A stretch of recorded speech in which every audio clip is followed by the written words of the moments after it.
Hai sedulur Ginaster, berjumpa kembali dengan saya Bu Bidan dan saya Honor Ginastel Kennedy Andrianto dan narasumber kita Bapak Bagas Widayanto SP MSI yang sekarang menjabat Kepala Dinas Pertanian dan Perikanan Kabupaten Sukoharjo yang diberi tugas dan kepercayaan sangat besar sekali sama Bupati Sukoharjo. Untuk kata-kata hari ini apa Pak? Kata-kata hari ini tetap semangat anak muda, semangat dalam era flexing yang semakin merajalela. Oke. Sehat Bapak hari ini? Insya Allah, alhamdulillah sehat. Alhamdulillah. Anu Pak, ini kan lagi banyak sekali ya Pak, tugas dan tanggung jawabnya.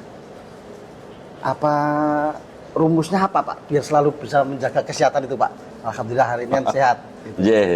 Ya, terima kasih. Jadi memang dalam tugas dan kewajiban saya yang diamanahkan oleh Bu Bupati di dalam bidang pertanian, perikanan, peternakan, serta perkebunan cukup besar, cukup berat, dan satu kiat saya mensyukuri dan menikmati pekerjaan. Ya, siap. Dalam tugas apapun, saya selalu mencoba untuk bersyukur, menikmati, dan kita selesaikan dengan penuh tanggung jawab. Oh, sip. Sip. Berarti kiat-kiatnya itu Pak ya, yang penting menikmati, bersyukur, Ya. walaupun tugas dan tanggung jawabnya besar ya Pak ya? Pasti. Ya, itu. Apa, pernah nggak Pak punya pengalaman yang dulu mungkin sampai sekarang selalu teringat dari kecil sampai sekarang tuh Pak? Mungkin waktu kecil tuh seperti saya contohnya dulu pernah waktu mandi di kali digebuki sama bapak saya gitu Pak. Oh. Gitu. Kalau pengalaman kecil saya, Mas, saya dilahirkan dari 5 bersaudara. Saya anak yang paling besar. Adik saya 4 orang, 2 laki-laki, 2 perempuan, di mana jeda umurnya tidak terlalu jauh ya.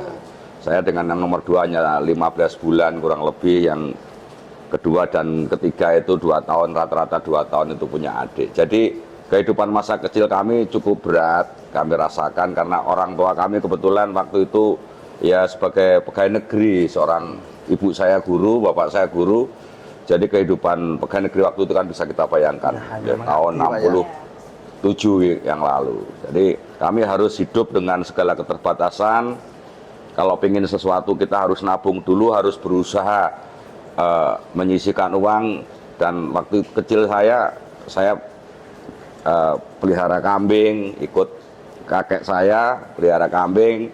Nanti begitu beranak kita pengen beli sepatu, kita jual dan seterusnya, kayak gitulah pengalaman kecil kayak gitu.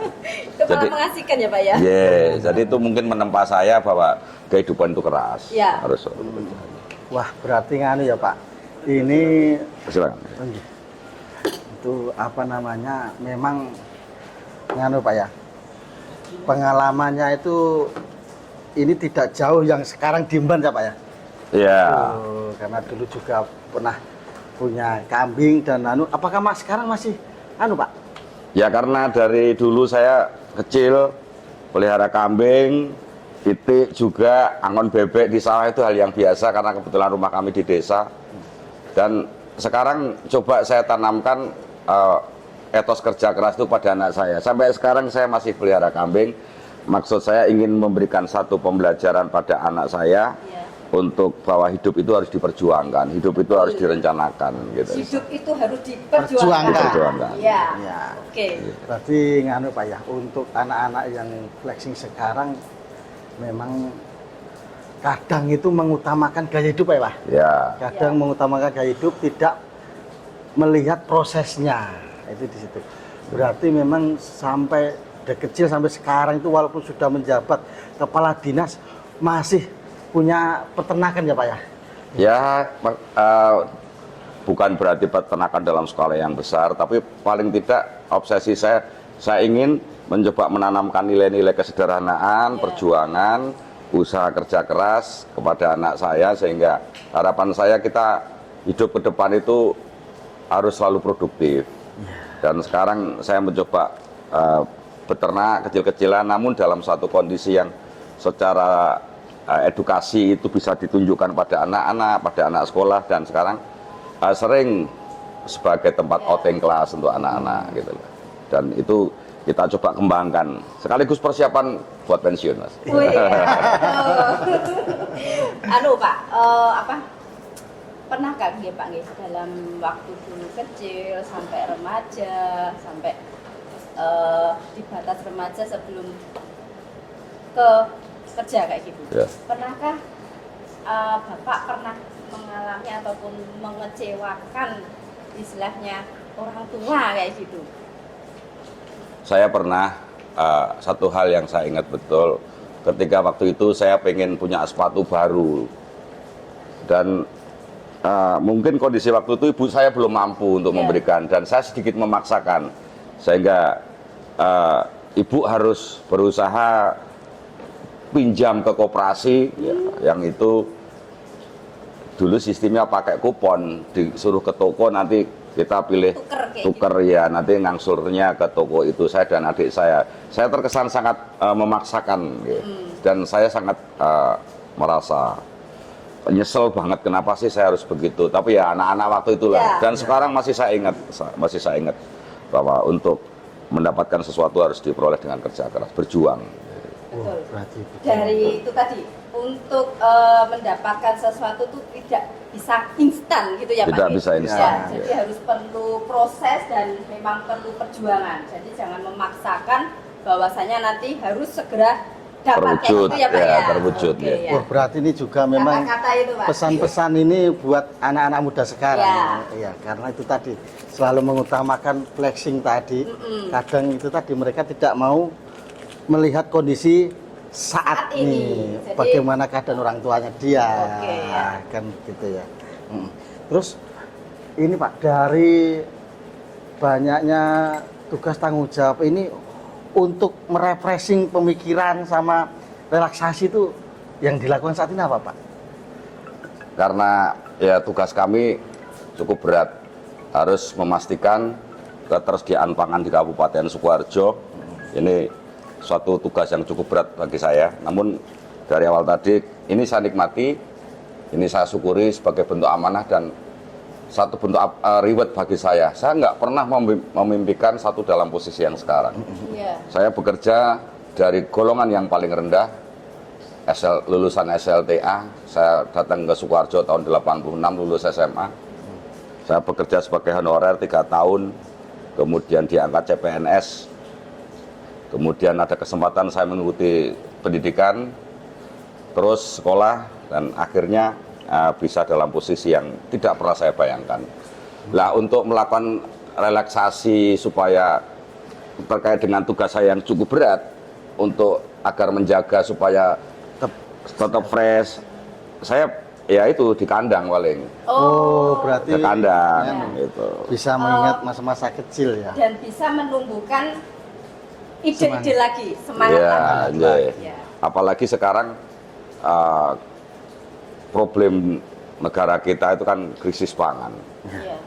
Krisis pangan, dan harus kita syukuri Sukoharjo ini meskipun daerah terkecil nomor 2 di Jawa Tengah, kita memiliki potensi yang sangat luar biasa sebagai penyangga pangan di Jawa Tengah maupun di Indonesia.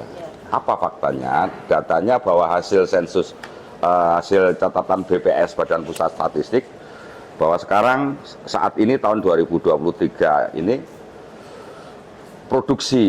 produktivitas padi di Kabupaten Sukoharjo itu tertinggi se-Indonesia. Ini hebat. Jadi produktivitas dalam satuan luas di seluruh Indonesia, padi tertinggi adalah di Sukoharjo. Ini angka BPS, angka BPS, dan itu lembaga yang secara resmi mengeluarkan rilis tentang angka-angka dan data statistik kita. Ini harus kita syukuri. Kenapa? Kerja keras kita membuahkan hasil. Ya, kerja keras kita membuahkan hasil, petani kita menjadi termotivasi. Karena kita sebagai pemeran pemerintah, saya selalu sampaikan, tugas saya adalah memotivasi petani. Tugas saya mencarikan solusi petani, dan ini didukung sepenuhnya oleh Bupati Sukoharjo. Sampai Pak Gubernur, sampai Kementerian Pertanian, semua memberikan support. Dan alhamdulillah Sukoharjo menjadi rujukan. Hampir semua daerah di Indonesia ini belajar ke Sukoharjo tentang tanaman padi. Ini faktanya. padi yang dihasilkan juga unggul, Pak. Unggul, Kualitasnya sangat iya. bagus, Pak. Keluar daerah itu untuk campuran supaya meningkatkan grade mereka. Jadi Bapak di sini sering ya Pak ya, maksudnya apa, ke petani kayak gitu, terus terjun secara langsung, Ya. memotivasi Betul. petani-petani seperti itu. Saya tipe orang yang nggak biasa duduk di meja, di belakang meja. Saya kalau ke kantor pagi jam 7, setelah jam 9 kalau tidak ada undangan-undangan pemerintahan yang lain, saya pasti ke lapangan dengan teman tim kami. Ya, Malah langsung iya, Ya langsung, ya, Pak? Iya. langsung ke memang Iya. langsung permasalahannya apa petani. Betul, Pelajari betul. langsung bisa menganalisa ke permasalahan, Pak ya. Karena pada hakikatnya bahwa petani itu mereka punya pengalaman, mereka punya latar belakang, dan mereka butuh satu perhatian dan pendampingan. Sebesar apapun masalahnya, saya berusaha pemerintah, negara hadir di tengah petani, sehingga problem mereka bisa kita asistensi, bisa kita carikan satu jalan keluar bersama. Ya. Tapi ada kendala gini, Pak. Ini mohon maaf, Pak. Zaman sekarang anak muda itu kelihatannya tuh mau jadi petani itu kayak sekarang tuh pada nggak Ya, minatnya kurang, Pak. betul. Itu apa, Pak? Itu kelihatannya kalau Ya. mungkin dari dinas pertanian itu biar mereka mau Oke, terjun ke baik. pertanian. Ini menjadi problem nasional. Sekali lagi saya selalu berbicara tentang data. Data statistik ya BPS kita yang terakhir yang dirilis itu minat anak muda menjadi petani kecil. Kecil sekali. Rumah tangga jumlah petani semakin menurun. Ya. Hampir 90% petani kita usianya di atas 45 tahun. Iya. Maka ketika 5-10 tahun ke depan kita tidak persiapkan satu regenerasi, kaderisasi untuk menjadi petani, maka krisis pangan bukan menjadi satu kata-kata belaka, tapi nyata-nyata kan mengancam kita. Terbukti sekarang, kalau anak muda ditanya untuk menjadi petani pasti nggak mau. Iya. Tapi ketika saya ditugaskan sebagai kepala dinas, saya coba mencari inovasi gimana sih supaya anak muda mau berminat menjadi petani. Dan alhamdulillah 2 tahun yang lalu ketika saya mengikuti diklat kepemimpinan Angkatan 2, saya membuat suatu inovasi, namanya Gerbang Tami. Gerbang Tami, Tami. Gerakan Membangun Petani Milenial. Gerakan Membangun Petani milenial. Apa yang kita lakukan? Jadi kami membuat satu payung hukum. Saya matur kepada Ibu Bupati bahwa kita perlu ada satu payung hukum yang mempedomani semua aparatur pemerintah dalam rangka untuk menarik minat anak-anak muda. Maka ada peraturan Bupati nomor 22 tahun 2022 tentang gerakan membangun petani milenial. Nah, dari program itu kami melihat ada satu peningkatan minat anak muda. Iya. Caranya bagaimana saya melakukan itu? Saya coba masuk kepada anak-anak muda dengan cara frekuensi dan mindset mereka. Anak muda harus keren, anak muda harus modern, anak muda harus memiliki satu produktivitas yang baik. Maka coba saya bikin tagline, bertani itu hebat, bertani itu keren. Itu tagline yang saya buat untuk anak-anak muda. Siap, oh, Ya, itu yang petani pertama. hebat, petani itu Keren. Keren. Ya, bertani itu hebat, bertani keren. Kemudian dalam rangka memodernisasi supaya anak muda, saya mau jadi petani kalau enggak. Kalau orang berpikiran kalau menjadi petani kan ke sawah, nyangkul, tanam padi. Itu kita rubah sekarang. Anda nggak perlu mencangkul, kita semua pakai modernisasi. modernisasi siapa? Mekanisasi, pakai traktor roda 4, roda 2, kita sambil nyetir, bisa pakai celana jeans, tidak kotor, pakai sepatu boot. Iya. Keren. Iya, keren. Bahkan sekarang saya kenalkan pada anak-anak muda, kita melakukan penyemprotan, nggak perlu pakai semprot, kita pakai drone. Drone. Woi. Dan ini sudah kita lakukan di Sukoharjo. Maka untuk pertanian, peternakan, perikanan, ini anak-anak muda banyak. Sekarang kami sudah punya namanya Forum Petani Milenial Sukoharjo. Kemudian di tingkat kecamatan, teman-teman kami penyuluh pertanian, saya targetkan setiap tahun kalian paling tidak harus bisa merekrut 10 anak muda untuk menjadi petani. Bebas. Ya. Berarti Penyuluh untuk kami ada masa depan ya, Ya. untuk menyongsong masa depan. caranya harus jelas, sistemnya bagaimana, caranya harus jelas, ukurannya jelas. Maka setiap penyuluh, kalau Anda mau berprestasi, Anda harus bisa merekrut anak muda yang tadinya tidak bertani, sekarang menjadi petani. Nah, untuk bisa meraih itu, saya berkolaborasi dengan adanya nama KTNA, Gapoktan, ya, Iya. Forum Petani Milenial, Asosiasi Peternak, dan seterusnya. Setiap event apapun, saya pasti gelorakan bagaimana anak-anak muda ini menjadi keren, menjadi tertarik. Dan saya punya teman-teman petani milenial yang hebat-hebat. Dengan forum itu ternyata ketika mereka kita berikan satu kesempatan untuk berekspresi, kita berikan panggung, kita berikan pendanaan, mereka bisa menunjukkan ekspresinya. Kemarin di lomba Renova Kreatif dan Inovasi Kabupaten Sukoharjo, juara pertamanya adalah anak petani milenial. Dengan cara apa? Mereka membuat satu sistem barcode pada tanaman apukat. Nah, tanaman apukat itu kalau kita beli di pasar, itu kita nggak tahu itu kebun dari mana, kapan petiknya, varietasnya apa. Tapi dengan sistem barcode kita lihat, dengan menggunakan barcode akan muncul ini ditanam di desa Sanggang, varietasnya ini dipetik tanggal sekian, kita bisa tahu. Wah, berarti memang teknologi. Dengan modernisasi teknologi. Kemudian mereka juga kita bikin jejaring. Saya buka akses dengan perbankan. Supaya apa? Kalau mereka sudah mulai tumbuh minat, untuk akses permodalan kita bantu, kita dampingi. Saya bekerja sama dengan perguruan tinggi, dengan perbankan, supaya anak-anak muda ini mendapatkan kesempatan untuk berusaha. Berarti dengan program-program tadi sudah kelihatan hasilnya sampai Sukoharjo itu memang penghasil, Pak ya, penghasil padi yang terbesar ya Pak ya, sama mutu yang berkualitas ya Pak ya tadi. Profitasnya tertinggi se-Indonesia, kemudian kita punya program IP 400 yang terbesar di Indonesia. IP 400 itu tanam panen 4 kali dalam setahun. Ya. Nah. Kemudian yang secara formal tahun 2023 yang lalu pada bulan Juni Bupati kita Bu Eti itu dapat Satya Lencana Wirakarya Pembangunan Bidang Pertanian dari Presiden Republik Indonesia. Pak Jokowi. Dalam hal apa?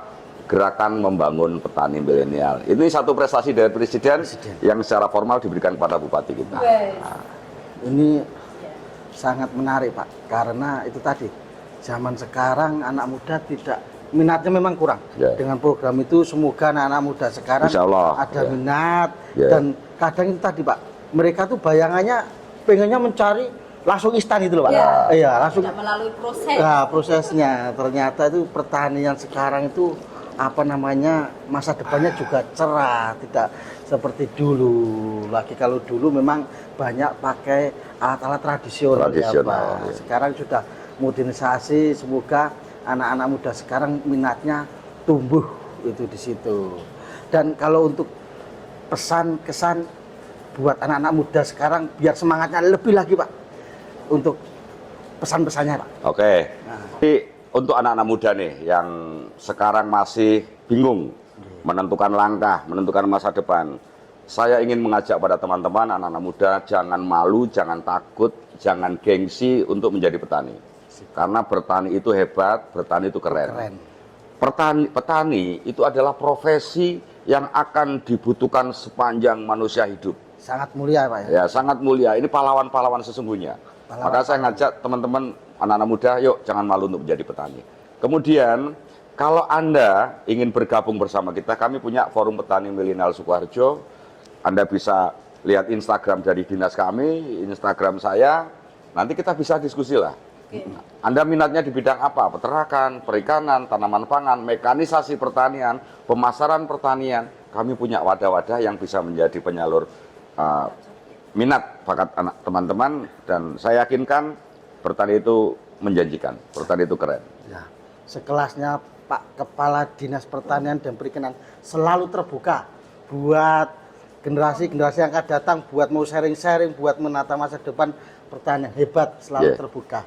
Ya, itu.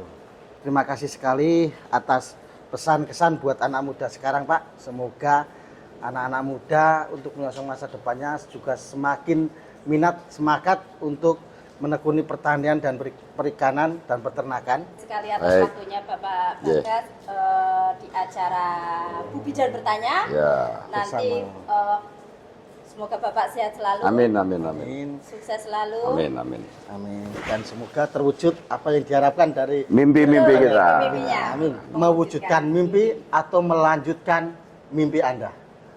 Terima kasih sedulur Ginastal, Kret dan di Ginastal Official. Terima kasih. Pertemuan ini selalu bersama apapun yang terjadi, singkirkan semua yang mengganggumu.